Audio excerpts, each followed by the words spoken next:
Hello, I'm Jessica Williams, Curator of History and Collections at the Intrepid Museum. We are here in our collection storage space continuing our look at flight helmets from Intrepid's collection. In the last video, we looked at and talked about some of our World War II flight helmets, and today we're moving into the jet age. Now, at this point, aircraft are flying faster, they're flying higher. Also, during the jet age, we have the introduction of ejection seats, and when a pilot ejects, subjects the pilot to winds and cold temperatures, and they require more head protection.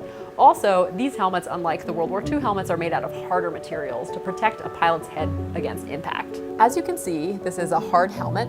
It has these ridges on the top which reinforce the helmet. And looking at it from the outside here, you can see, just like the World War II helmets, this helmet does not have any goggles or visor on it, but there were attachments where you could snap goggles into the helmet and adjust them using these tabs. There's also attachments for a microphone, which could be attached right here. Now, one interesting thing about this helmet is that there still is a fabric helmet inside of it. It's actually in two pieces.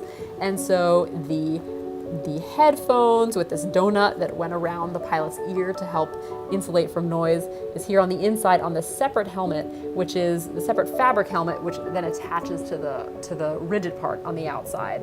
So it is a kind of a combination of the World War II helmet with this extra protective exterior. So now if we take a look at this helmet over here, this is more typical of the helmets that would have been worn on board Intrepid in the 1960s through the ship's decommissioning in 1974. This particular helmet was owned by a pilot named Bill Litwin.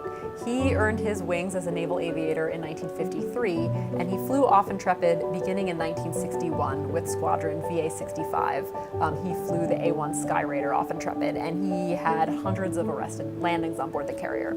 And so we look at this helmet, and there are some similarities here. It's another rigid helmet, but there are some changes here as well.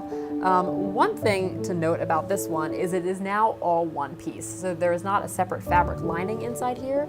So we can look inside and see the padding for earphones inside the helmet, not attached to a separate piece of fabric. You can see that it's styrofoam essentially here on the inside. And then if we look at the outside, we'll notice another big change here is that there is a visor that's integrated into the helmet. So the knob is missing from this one, but there was a little knob that a pilot could use to lower down this visor here to get some eye protection built right into the helmet. One thing I think is very distinctive about this helmet is that you can see it's covered on the outside with reflective tape. And pilots like to personalize their helmets, often using reflective tape like this.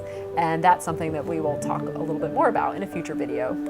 Pilots weren't the only crew members on board Intrepid who required head protection. For more behind the scenes videos, visit intrepidmuseum.org.